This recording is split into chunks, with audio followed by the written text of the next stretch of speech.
Thank you for tuning in to Grieving Voices. Today, my guest is, oh, shoot, where did my thing go? Your bio. Oh, I'll have to edit this out. Okay. Thank you for tuning in to Grieving Voices. Today, my guest is Kiki Tyler. She is a sound healer known for her transformative ability to weave intricate sonic landscapes that guide individuals on journeys of healing, expansion, and self discovery. With a deep understanding of the therapeutic power of sound vibrations, Kiki creates immersive soundscapes using an array of instruments, resonating frequencies that harmonize the body, mind, and spirit.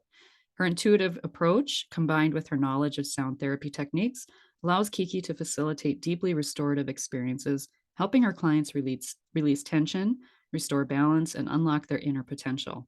Through her gentle and compassionate guidance, Kiki's sound healing sessions offer a sacred space for profound healing and inner alignment. Thank you so much for sharing that beautiful bio with me and for the work that you do, because clearly it's needed, because who doesn't need some inner alignment, right? These days, in a world that seems very out of alignment. Um, and so I really want to start because what I've come to know, even for myself personally, and majority of people who've come to my podcast, their work is from a place of pain. Often, they're from pain to purpose, right? And that's what I often see. And so, what led you to doing the work that you're doing today? It was definitely from a place of pain and intense grief. And it was one that I was in denial from. A very close friend of mine, we had been close friends, best friends for almost 9 years, traveled around, did fitness events together. During 2020, she was diagnosed out of the blue with stage 4 lung cancer. Doctors gave her 2 weeks, and she Oh said, my. "I'm going to hang around a little bit longer. I want to vote this year." And she was stubborn. She hung around for a little over 4 months, which I got to spend a lot of time with her. It was during the lockdown. We both were safe. She took hospice into her own hands and kind of just maintained and managed her pain. And she made it fun. Like, she had her own visiting hours. She used cat memes. Like, it was her personality through and through all the way up to the end. We're actually coming up on her 3-year anniversary of her passing. She passed peacefully in her sleep on December 12th. Um, and I was close with her husband and worked closely with him, kind of just clearing things out, packing up her things, donating things. So through all of that, I didn't realize I was in denial. I was shoving everything down and showing up for him. And plus the lockdown, and we couldn't have the traditional funeral or life celebration or say any type of goodbyes. It was a very unique time for me. I'm just trying to wrap my head around, because she would have been quite young at the time. 55. I mean, I'm looking at you and I think you look really young. Thank Must- you. I you- Yes. I'll be 43 in March. But yeah, she was like the older another older sister for me. We just oh, it was great. She's here in spirit. She's actually one of my spirit guides. Purple. She dyed her hair purple. It was one of her favorite colors. She was a huge Baltimore Ravens fan, and usually there's purple orbs or things when I'm doing healing sessions or when I'm working with my sound bowls. Like, I can always feel her here. So that was a beautiful transition. But I'm kind of skipping ahead. I had all that denial and I didn't know to do with it. And then I went through anger, and a girlfriend had invited me to a women's retreat. I said, what the heck? I'm tired of being cooped up. Like, I need to do something. We were all safely distanced. It was outdoors mainly. And that's when I had my first Reiki and sound experience. And we did a beautiful sunrise yoga. We're all in Savasana, and there were Reiki practitioners walking around asking if you wanted to receive. And I was like, I don't know what it is, but sure. And it was like the tap had opened, and I was just sobbing and crying. And it was the waterworks. I was ugly crying, laying on the floor, but it was like this huge weight head would lift it off my heart and my shoulders. And I kind of opened my eyes, and there were tears coming down the practitioner's eyes. Like, she was an empath, so she was feeling what I was feeling. And I remember connecting with her immediately afterwards. And what was that? How can I learn more about it? Like, I've never experienced anything. It was intense, but it was also very liberating. And the other woman was a sound practitioner, and she was doing chakra tuning, like alignments with her tuning forks. And she was doing little 15 minutes. And I was like, sure, let's try it. And I had a headache from all the crying and dehydration. I was about a 5-6 hour drive, so I had low back pain. I didn't tell her any of this. She intuitively scans me, pulls out her tuning forks, and picks three that she was drawn to work with, and she's laying them over me. Headache was gone, low back pain was gone. I slept like a baby that night. It was amazing. So, of course, same thing. What was that? What did I just experience? How can I get more of it? And how can I share this with the world? This needs to be like mainstream knowledge. I think, like my story too, I fell into Reiki, and it finds you, right? I think when the student is ready, the teacher appears, and then that's, I kind of fell into it by accident too. I put accident in quotation, but um I just want to share this because I'm still thinking about what that would have been like for her and your friend, and to be, I mean, relatively young, and to be told you have 2 weeks. Like 2 weeks? How many Yeah. people? I mean, like, what did she take that for an answer, or did she, like, I'm not, like, what did she? It was hard. We have actually, throughout that period, we had just said goodbye to another dear friend of ours who passed from breast cancer, who had made it through 3 different rounds of chemo, and they were also really close. So she was going, and she saw her friend do that, and that could have been an option, but it would have only given her a handful of months. And she saw what it did, and she's like, that's not worth a few extra months. Like, I want to be happy. I want people to remember me this way, and I don't want them to see me wither away like that. And I kind of wanted to go out on my terms, and we did different pop-up classes. We visited her apartment complex. She was just a really bright light, like, throughout the whole process. And she was there for me. She was there for other, like, she was worried about every of it. She's like, I'm okay. I'm not in pain. I've made my peace with it. Worried about my husband and my cats, but other than that, like, she reconnected with family, and made sure that she saw the people she wanted to see, made amends with the people she wanted to make amends with. She was in a really, like, I very strong. I have a lot of respect for. I don't think I would handle it that way, but you don't know until you're in that situation. Um, but I think between 2018 and 2020, we had lost 4 different instructor friends to cancer of some kind or another. So it's I always do the fundraisers when it comes around, whether it's breast cancer, colon cancer, whatever it is. Like, we go and we dance, and we would be part of them. But that's when I had a lot of people reach out and say, are you going to do one in her honor or her memory? And the questions are, what are you going to do? How are you celebrating? And a lot of people reached out to me because we were the dynamic duo. Like, we would co-teach and host a lot of events together. And I was like, guys, she doesn't want this. She just wants to hang out with her friends, visit her, have a coffee. She doesn't want, like, there are no medical bills. She's fine. She's not going to need help with anything. Thankfully, she was very blessed in that area, and she stayed at home. So she didn't even have traditional hospice care. She had a nurse come once or twice a week, manage her pain meds, and that was about it. But yeah, very young. Not a lot of people would have the wherewithal to choose to have a death that they want. And do you think it was just the work that she had been doing?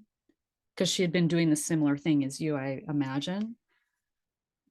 I don't know. I know she and I talked a lot when our friend Donna had passed, and it was really hard for both of us to watch, and she was withering away. I mean, I don't know the dosage of the chemo, but she was on her 4th round, and she had lost like 60 or 70 pounds. She had very low energy, And I know Sonia was very much like, I don't want that for myself. I don't want my friends and family to see me go through that. I don't want to see me go. She was just very clear on what she wanted and didn't want. And she controlled the narrative of her exit and her final chapter. And I think if we all can take anything from you sharing that, is that if you have an opportunity to do so, to not be afraid to speak up for yourself, right? Like, Yes. have the kind of death that you want to have, because I know that can probably be very difficult for the loved ones, right? Like, do the chemo, do the treatment. I want, I don't want you to, they don't want their loved one to go, right? So I can't imagine. I'm sure she got a lot of pushback, maybe. She did. She controlled her socials and how people communicated, and I was kind of a little bit of a buffer. We talked about that. I was like, how can I help you? Even just announcing it and sharing with certain people. She told her close family, but she asked if I felt comfortable sharing with people and just making announcements to more of our closer circle. And I think that opened the door for people to reach out to me instead of her. But it was, why isn't she getting chemo? Why isn't she fighting? I wish she would have changed her. And I know and understand now those suggestions recommend, they were coming from a place of love, but also fear. Like, they didn't want to lose her. And I don't know what was going through their mind. I just knew what was going through my mind. I wanted her to have the happiest transition possible. So if I could make that happen, and she didn't want parties or she didn't want fundraisers, she didn't want to go to chemo, like, I wanted to honor her wishes. Some people may be wondering, um, after she passed and with the anniversaries and things, how do you personally honor her memory? I mean, she's with me every day.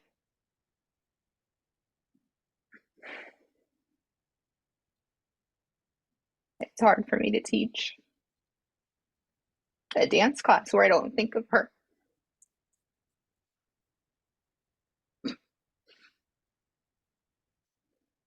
I actually had to take a break for about 6 months from teaching.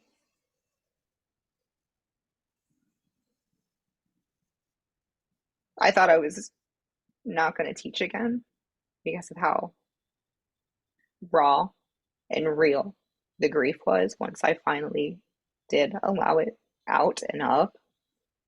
But it brings me joy, it brings others joy. And that's one of the things we both wanted to do together.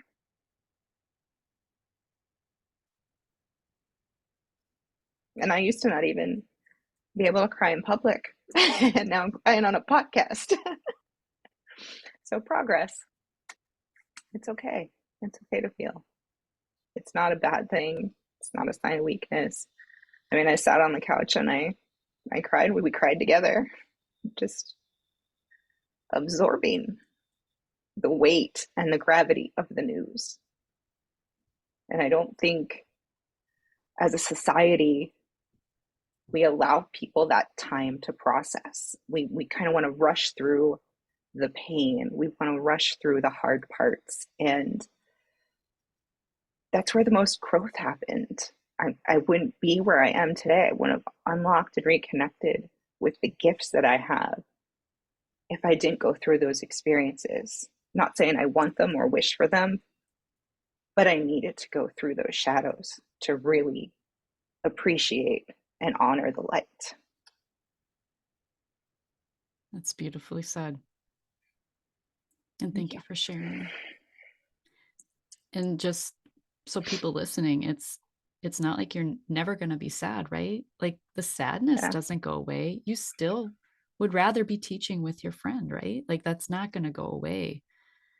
But can you describe how it's different now versus how the grief is different now than how it was maybe even after a year, the magical year? Right. I feel like mine was 2 years, but that's because I stunted my grief for so long and I was in denial. So it does get, I don't even want to say easier. It gets different. right? You look back and you remember things in fondness, and the pain isn't as sharp. You miss them. Like, there are times I've gone to text her and I'm like, all right, I'm just going to talk to you. You're here. I know you're here. Like, I have voice memos, or, Facebook has the time hop or the time memories that come up. Mm, And mhm. I'm like, oh, that was such a fun dance. I'm going to put that in. Like, I saw that. It's for a reason. I miss you. I love you. And I'm going to share it again. But, some days it just hits you, and you have this sharp memory, and you just want to hug them. And best friend loss, even friend loss, is something that I wouldn't say it's minimized, but it definitely doesn't get the attention that other losses get, death of a spouse or significant other or a child, Yeah. of course, a child or a parent, grandparent, or what have you. But friendships, how would you describe what your friendship meant to you and the importance of friendship in someone's life?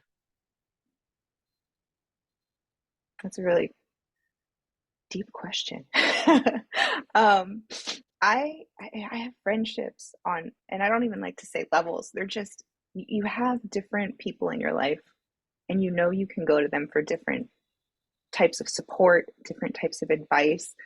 She was that all around girlfriend or sister that I could call, and I knew she'd support me. I knew she'd call me on my BS. She was not the I'm going to tell you what you want to hear person. She's like, I'm here for you, but we're not going to sit in this type friendship. And it's been hard to, I don't want to say replace, but to fill those shoes. And I avoided making new friends after that. I still stayed close with my current friends, but there was this, is there ever going to be anybody Mm. close to her? And it's not to replace her. That's not the intention. But when I started to make new friends, particularly in the spiritual and the healing space, I realized there were more women out there like that, and started to open myself up to deeper friendships and let the wall back down, because I don't want to get hurt again. And I was only blocking myself from those connections.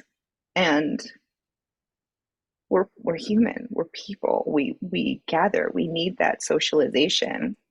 And as much as I love my alone time and I'm an introvert and I like to grab a book and snuggle with my cats, like, I also like to sit and have cacao with my girlfriends and like talk about really deep, cool woo woo stuff too, and sound healing and Reiki, and like, let's feel better. What hurts, and we just are all brainstorming instead of sitting watching dumpster fires and getting sucked into that lower vibe energy. And she was definitely that high vibe. All right, where are you? And the same, she would do it with her students. And she was just genuine with every single person in her life. It didn't matter if you were an acquaintance, she saw you once a week, once a month, once a quarter. Like, she would just treat everybody the same. And she just had a lot of admirable qualities. So I remember those skills and traits that she shared and showed me, and I honor her by emulating that. And sometimes think, what would Sonia do or say? It's beautiful. How did, so she had a spouse, has a spouse who was left behind, right? Mm-hmm. Um, how did, what can you share with listeners on how, as her best friend, how you supported him and her family? And if you learned anything from that experience that you can share. Yeah, it was the two of them and their two cats. And her father had passed, and I believe her mother had. So I never met her parents. She was close with his mom, and she had just reconnected with her son. So he was starting to come back into the picture. Mm. And her son and husband developed a very fast friendship and started walking every week, where they spread her ashes. And I remember after we finally packed up and cleaned out a lot of her clothing and everything, and cleared out that room. As soon as his lease was up, he moved into a new apartment, which I mean, they spent 20 years in that place. So I couldn't even imagine what it was like for him. But we had several like brunch dates, lunches, just messaging him and reaching out. He had a very good support system with his family and her son as well. And um, he unfortunately passed of a heart attack earlier this year, which was, they say it could be broken heart. I mean, it was tough. But I had reached out and we were seeing each other less and less. And I don't know if I didn't take that personally. I don't know if it was too much of a memory for him and he needed that space. But I promised her I would check in and reach out and at least do what I could on my side. But it was hard. It was hard for him. He would try to make light of it, but yeah, we sat and cried a bit too. Yeah. After losing so many, you said 4 different friends in a short period of time, did that, how did that make you, did that cause you to change anything in your life or cause you to look at your health differently or your life differently? Yes, it really helped me create boundaries. And before that, I was very much a yes person, a people pleaser, and a workaholic to the point where I wasn't seeing as much of my friends as they would have liked or I would have liked. And it was easy to say, oh, but I have work. But I could have easily said no. So there was a lot more no. There was a lot more, I'm not going to sub as many classes because I'm going to spend quality time with my loved ones, whether that be family, friends, girlfriends, what have you. More time with myself to dial into what I felt were my priorities and really sit with, are these mine? Is this something that was planted, whether it be from parents or other parental figures, society? It doesn't matter where it came from, but just really revisiting my belief system and just kind of checking things to make sure I was in, we talk about alignment at the beginning of this, and it's so quick and easy to get just a little off. But if it goes unchecked, now all of a sudden you're all the way over here. But if you catch it, it's easier to bring it back to the center line. I mean, it's like we take better care of our cars and our instruments than we do our bodies, right? You got to get that oil change. You got to get the all the fluids and everything fixed. When you have instruments or a piano it's out of tune, you're calling somebody to fix it so it sounds right. But we often ignore our creaks and cracks and like our body sending us signals. So just slowing down was a big thing for me because I was go, go, go, go, go, 100 miles an hour, right? Don't want to stop, don't want to think, don't want to slow down. And it's easier. You don't have to feel. Mm-hmm. And feeling can be painful. And I avoided the pain and I avoided the darkness. And I didn't want to do the work. I kept telling myself, I'm not ready. But things like this hit you. And like you said, there were the 4. And then with her, and then I had this denial and anger. And I had shut down. My partner, like, you're wearing a lot of gray and black, where I always used to wear a ton of color. He's like, you're coming home, you're reading, like you're not active, you're not seeing people. And this is when things started to open back up and we could. He's like, I'm worried about you. And that's kind of around the same time the retreat happened. And that's what led me, like you said, the teacher appears when the student is ready. So I took my first Reiki practitioner training, level 1. And my intention was only level 1. Like I really wanted to focus on healing me and getting better. But in doing the work and tapping more into my values and my soul purpose, I'm here for a bigger reason. My purpose is bigger than me. So continue to follow that path. And now I'm teaching. And then same thing with sound. Just really wanted to learn and play for myself to heal and get into a better feeling place. But then started sharing it with girlfriends and like, can you play for me? Maybe you should do this. Oh, this makes me feel better. I can sleep better. I'm not stressed. So, and just if I was still in the same state of 100 miles an hour and being a workaholic, I never would have heard these pulls and these tugs on my soul to go in the right direction. But you have to pause in order to hear those things, right? You have to be able to I everything you shared about like our body alignment and getting misaligned and taking care of our cars better than we do our bodies and all of those things you said, I just said in a healing session just a couple days ago. First time healing session for someone. It's like we don't understand, like we have it, we are energy, we are an energetic body. And just you go to the chiropractor, you don't think twice, get your Right. neck put in alignment. Like Yeah. everything's connected. Everything is connected. And so, do you use sound bowls or do you use the tuning forks like you initially experienced? Both. Or So both? Yeah. the weighted forks were the first things I purchased. I loved them. I worked with them on myself. I've shared them with family and friends, and I pretty much mimicked what I went through and just got better at trusting my intuition of what forks to use, doing chakra scans.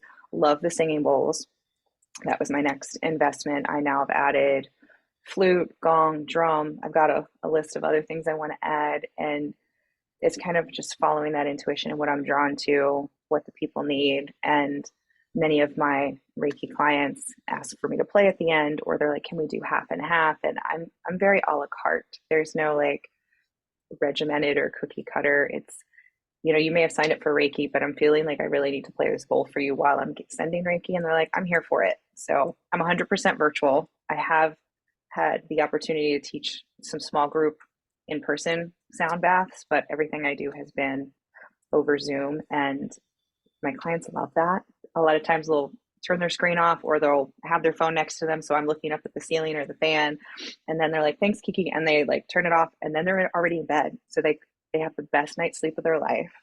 A lot of times they'll get visions or answers or things that they were seeking and setting intentions for throughout the evening. And I love the convenience of it because I'm like right in their back pocket with the use of a phone. So, how do you describe to your clients, how does this work over distance? The sound or the Reiki?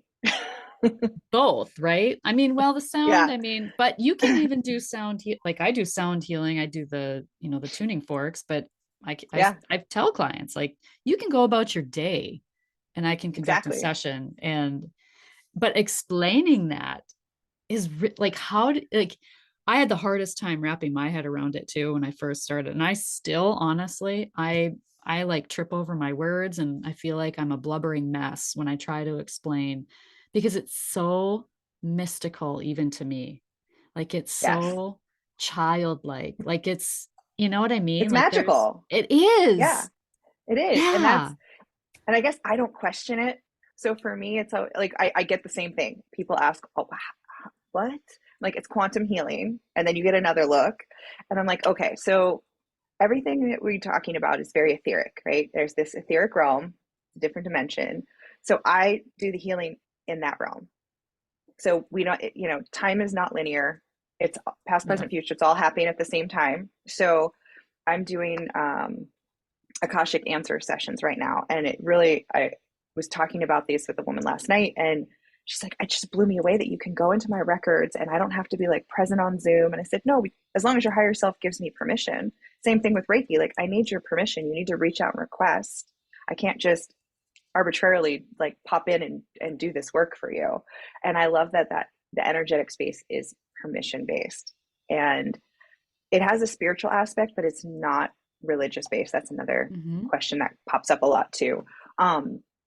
But you brought up energetic bodies. So we have four, right? The shamanic practice, there's the physical, mental, emotional, and spiritual. So in the quantum realm, in the ethers, we're healing all four bodies because they're interconnected. Hmm. And yes, you mentioned the chiropractor. That's great for your physical, but you could have trapped emotions, and that could be causing the back pain. So it could have nothing to do with your spine whatsoever. And your spine's going to continue to get out of alignment until you work through these issues. So that's where the Reiki energy can come in. And honestly, I just invite people to have their first session because after I experienced it, I didn't question anything. Like once you whatever your intention or will is, it's going to happen. And if you don't want it to flow, the Reiki energy won't flow. And I did a group self love event with a woman. She was teaching the gentle yoga. I was providing Reiki and sound healing, and chatting with everybody in the beginning. There were two ladies, and one was really, she's like, well, I've had Reiki before, but I didn't feel anything. So we talked. I was like, this is great. I love that you brought this up. Are you skeptical? Are you open? What are you seeking right now? Because if you don't want me to send, even though I'm sending it to the whole room, you won't receive anything. But if you set the intention, I'm tired, this is a self-love experience, I'm here to receive, you'll get what you need. That could be sleep, that could be deep relaxation, you could get images, answers. You don't even have to share it with me, and you will get what you need. And she was floored. She hadn't been sleeping for weeks. She didn't share this with me, but at the end, after I had gone around, she was one that fell asleep and was snoring. And she was like, I felt tingly, I felt hot and cold, like I actually felt it flow. And I said, that had nothing to do with me at all. I'm just the channel. I like to tell my clients, I'm the faucet, not the water. You're the healer. You're controlling. It's your adventure, right? You want a lot, you want a little, it's too intense. You are in control of the tap. So you decide. And I do like to give people a heads up when I'm in, so they know if they feel tired, or if something, like they get really thirsty, or they like get their energy sapped, because it can impact people differently. But I did 4 sessions on Monday, energetically connecting, not over Zoom or in person. And everybody I sent their notes and feedback to, they were like, did you do this time? I felt really tired at this time. Was it this time? And you know, your body knows. All of them, all the energetic bodies know. So Yeah, I don't know if that helps, but that's that's one of the ways. yeah, like you said, you just have to experience it. And that's kind of how I end the conversation too. It's like, you just have to experience it. It is really um what drew me to biofield tuning, particularly biofield tuning, was just the science of it. Like, because it really gets into the science of quantum physics. And yeah, I geeked out over that stuff. But Yeah. to like succinctly explain it, I haven't found my language yet. I think that's still a work in progress for me, because it still feels like child play to me in so many ways. I feel like a kid, and playing. It just, I I get a lot of delight from it. And I just saw your face light up as you were talking about it too. I know I was going to say that was not a succinct explanation. I kind of went off on a couple tangents. And that's how But yeah, I I mean, get. Yeah. yeah, I feel like Harry Potter, and the first time I'm going to Hogwarts, I'm like, where am I? Yes. Right. We Yeah. have, and this is the thing, like, as the person receiving, you it's empowering. It's an empowering experience, because it's like I, walking clients through a guided visualization. It's like, whoa. It's Yeah. like you're introducing them to child like play, since they we just don't do that as adults, right? We have a really difficult time just imagining. Like, our imaginations just kind of like, just, it's like our imaginary world just gets smaller and smaller and smaller, the more grief that gets put on top, stacked on top, and trauma and societal pressure and all these things that happen in life. It's like the child within us just gets kind of squashed. And this is, I think, what helps. Energy healing is what reignited that within me. And I think that's where my face lights up when I share it with people. And I love first time sessions, but it's like I get so excited for them to experience it. And it's like, I just don't know how to explain it. It's just magic, like you said, like it's just Yes. magical. Yeah. Yeah. Yes. Magic is real. And that's what I tell people. And I have a woman I'm working with now, and it started off as a one off session. She'd never heard of Reiki or Akasha Records or anything. And after her first session, she didn't consider herself creative, like didn't have that visual. But as soon as I dropped her in, she was having her own journey while I was sending her healing and tapping into her spirit team for guidance on her intention she shared with me. And she was like, I need more of this. One isn't enough. And then we've been working together now for 3 months, because it was like it's like an onion, right? You heal one thing and then Mm-hmm. something else pops up, and something you're like, I didn't realize that. So And then same thing on my journey. So went through a phase and stage of healing grief and got to a point where I was feeling okay, but I was like, there's more work here. And now that I'm accustomed to where I'm going, my emotional values, and what I want, I dove in this time last year to inner child work. I wanted to reconnect with my inner children. Pros and cons, right? We've all had, there could be wounds, there could be trauma. I mean, I think I saw a TikTok where he said, if you stub your toe, that's trauma. If you got yelled at, that's trauma. Like, we don't need, there's no scale or level. It's like your trauma is not bigger or smaller than mine. Like, let's just acknowledge it, feel it. And that's the thing. Our inner children want to be seen and heard. They want to be given the space to feel so they can heal. And certain inner children I've connected with, I'm like, I pulled out my coloring books and have been coloring. I love to do puzzles. I've always been an avid reader, but I've gotten back into like my fantasy and fun books. A lot of my inner children love that. And then I got to my angry teenage years and we're a little rebellious. And I'm like, oh, that's you. That's you who wants to go and get in trouble. Okay, we gotta check that at the door a little bit as we're an adult now. But just opening that box and reconnecting to all the pieces of you, because like you said, we tamp that down, whether it's responsibilities or adulting, or we think we should or have to. It's what mask are we putting on? And just being free to be yourself and surrounding yourself with people that not only allow it and it feels safe, but encourage it. As a kid, I was told I was weird. And as an adult, I wasn't told I was weird again until until like the last 4 years or so. And I'm like, all right, I'm reconnected. I'm good to go. I love letting it. letting my weird flag fly. I mean, it's embrace it. Embrace your weirdness, embrace what makes you you.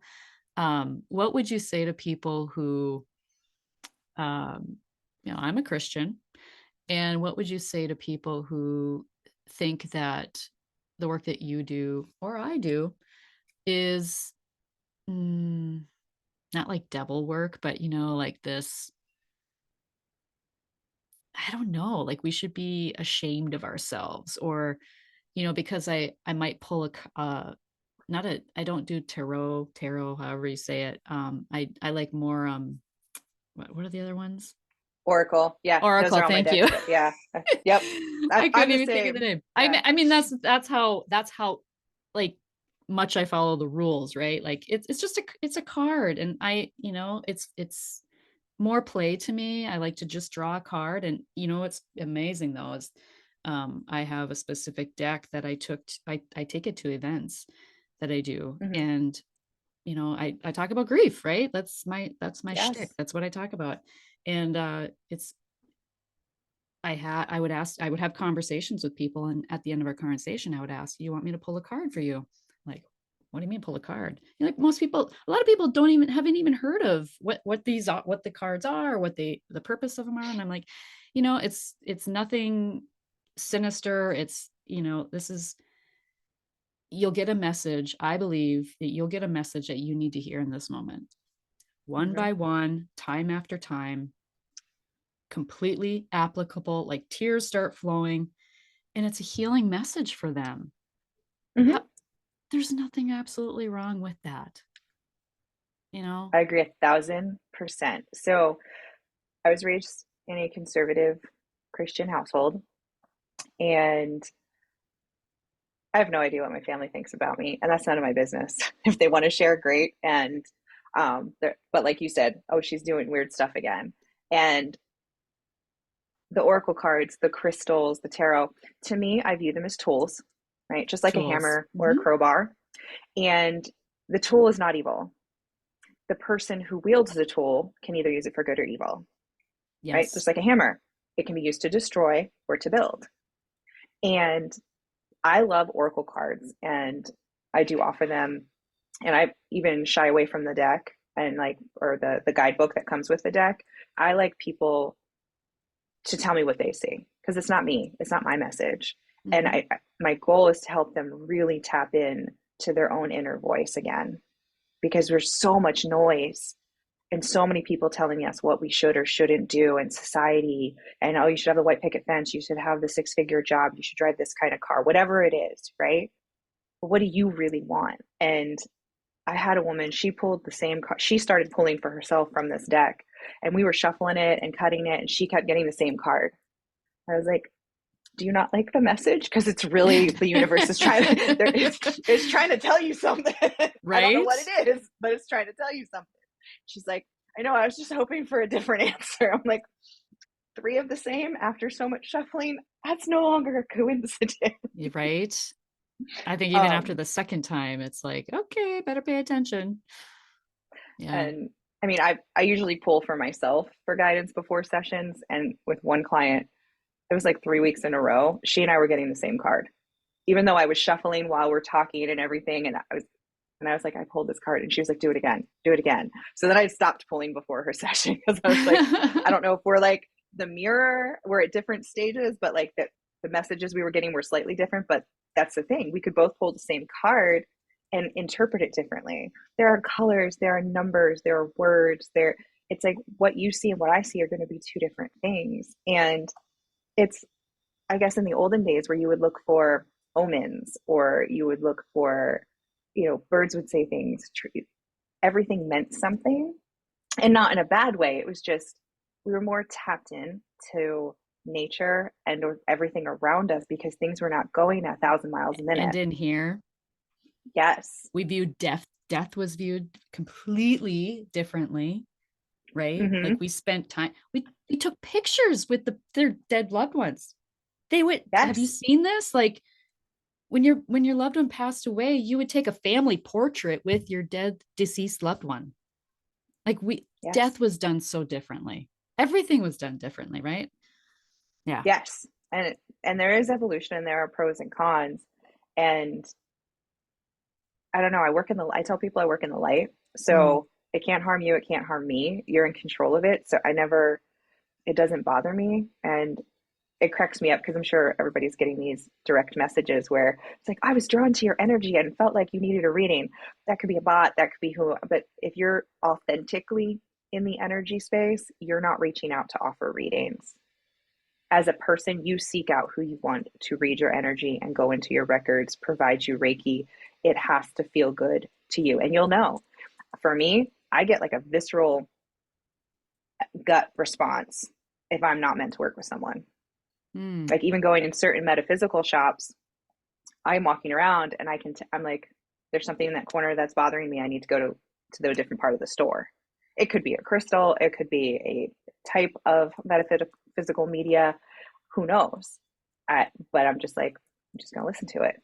But before I got into this, I would have paid no attention because there were so many different signals going on that I wasn't paying attention to. And we make excuses. Oh, I'm sitting too long. It must have been what I ate. I didn't sleep well.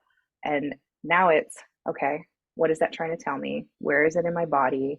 What have I not allowed myself to feel? Like the questions and the perception, I've shifted the lens in which I listen and also in which I view myself.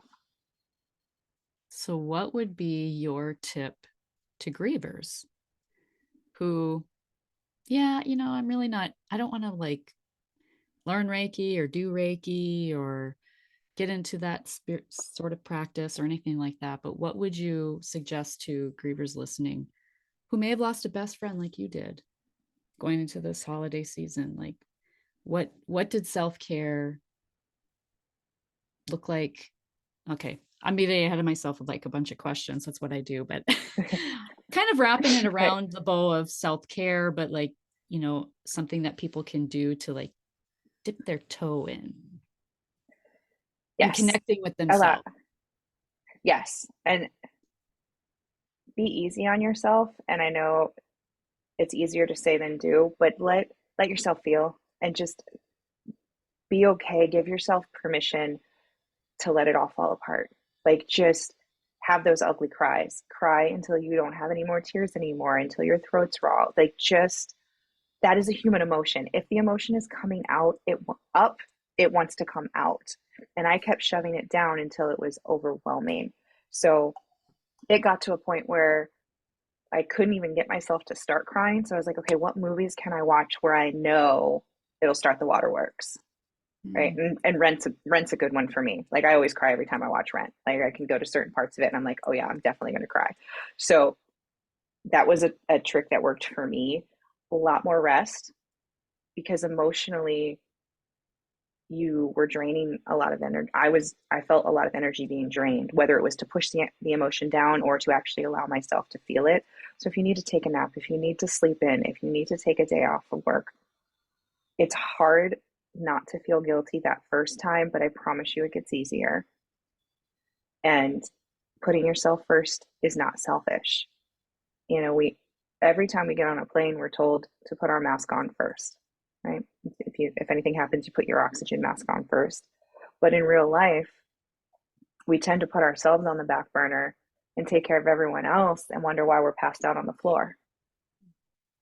And crying isn't a sign of weakness, which was a big lesson that I needed to learn the hard way, unfortunately.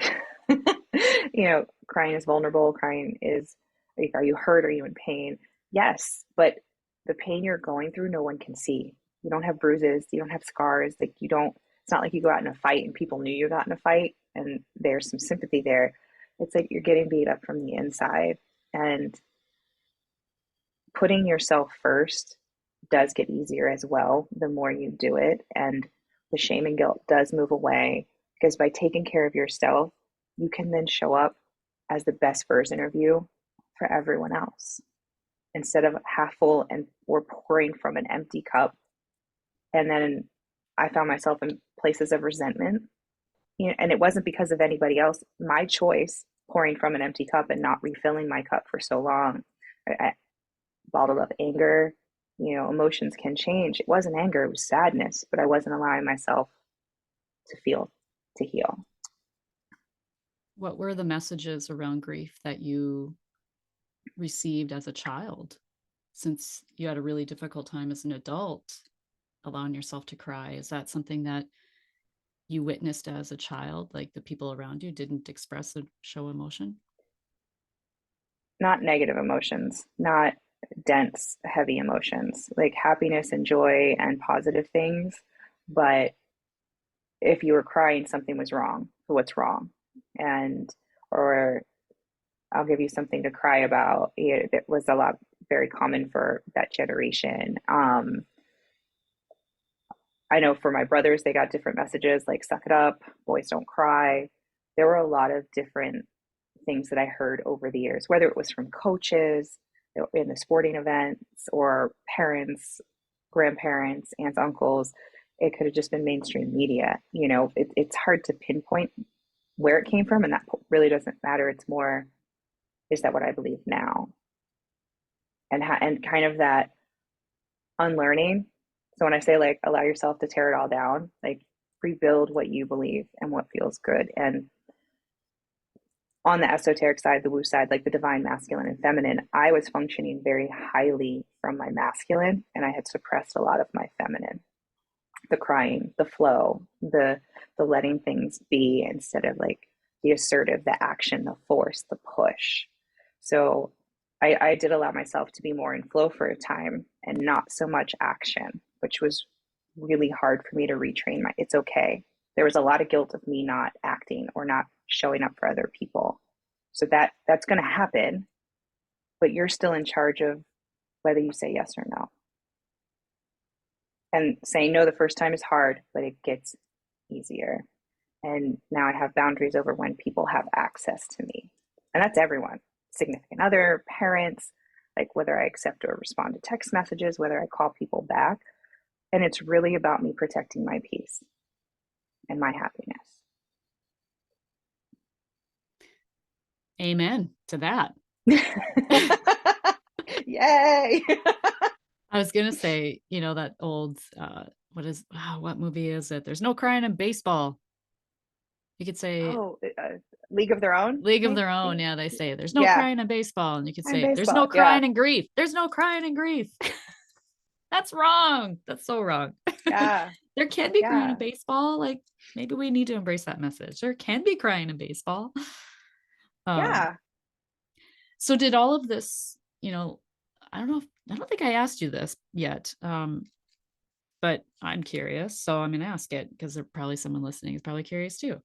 Um, did this experience of all this loss of young people, young-ish people, I imagine, make you a little scared for your own health?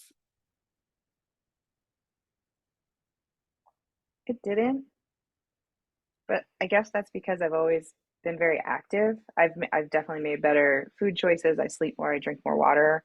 Um, I've always been one to get my annual physical. I love get that's like my report card for my health, how I'm doing, like how's my blood sugar, how's my cholesterol.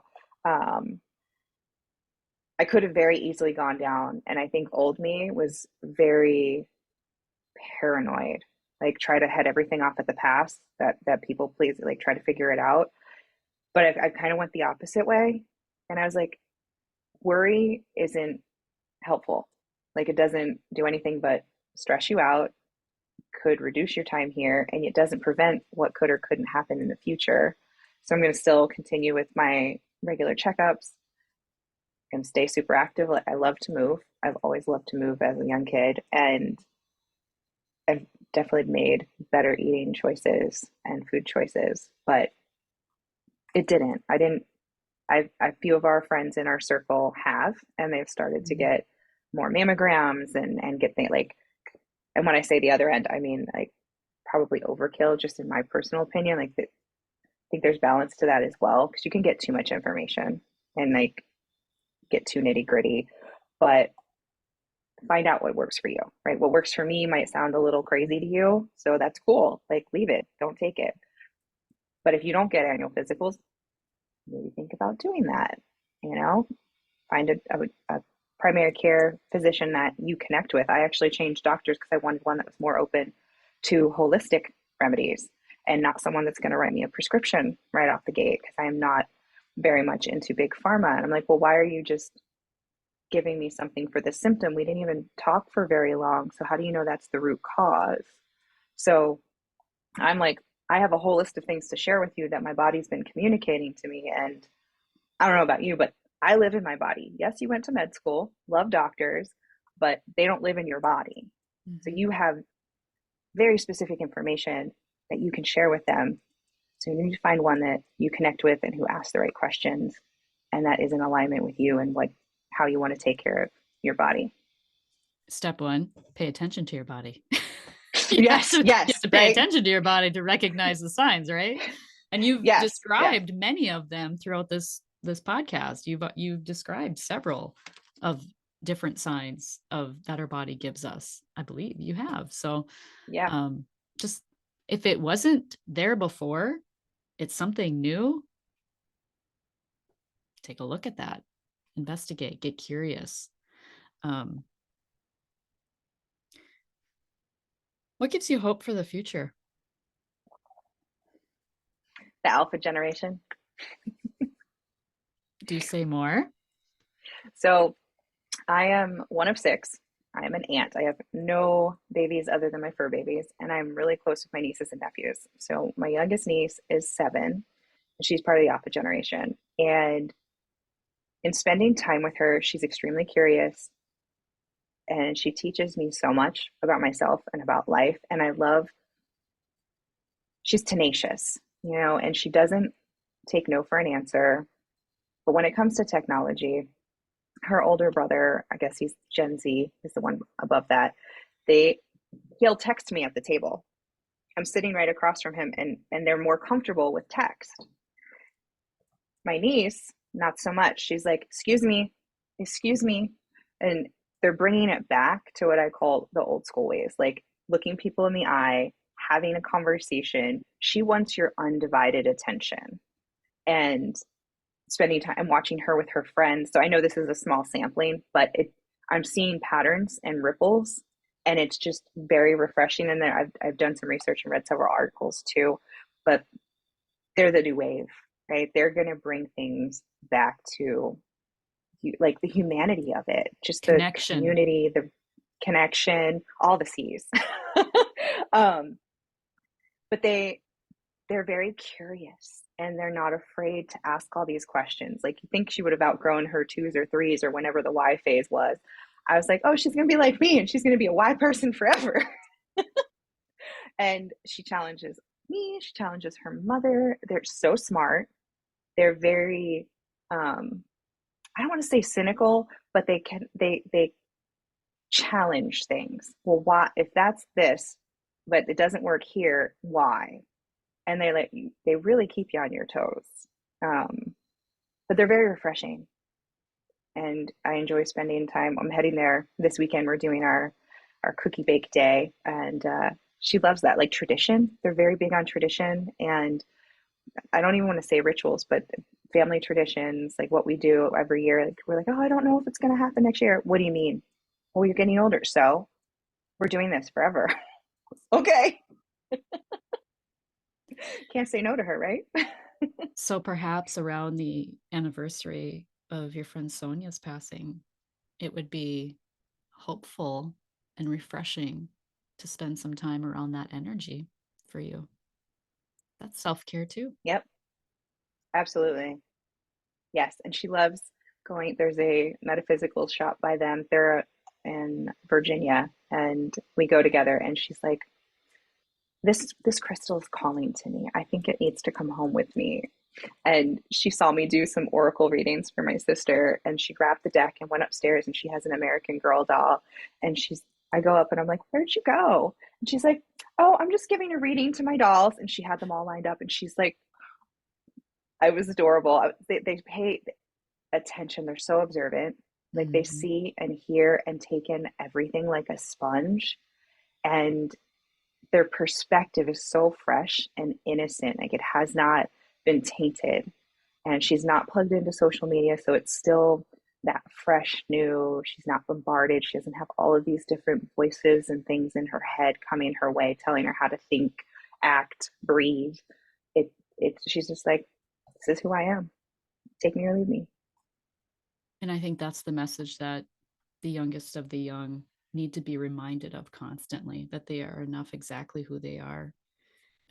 There was a quote I heard yesterday uh, when I had a call yesterday with fellow UMAP coaches, and the founder. She's always got something brilliant to say, but she said society judges you on what you do, what degree you have, the work you do. There's so many different judgments that people will draw just based on what you do and not on who you are.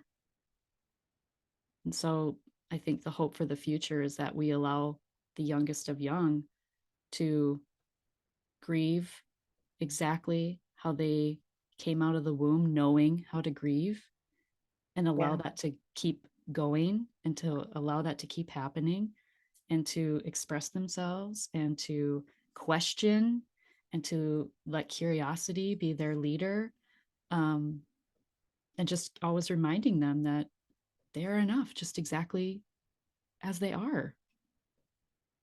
Yes. We all are. And we forget that. And that's an amazing point you bring up, because this has come up with a couple of my clients. We tend to overtalk, when we tend to overgive. It's a compensation. There's this layer of unworthiness in multiple areas of our lives. It's not always business or with products, or it can be in relationships too. And you deserve to be loved just for being you, not because of what you do or the gifts or skills that you bring to the table. That's like a cherry on top. That's the added bonus. But whether you have them or not, you're enough. And I think that is the beautiful place to end today, unless there's anything else that you would like to share. Oh, wait, No, I I think, actually have a question. okay. There's So, more.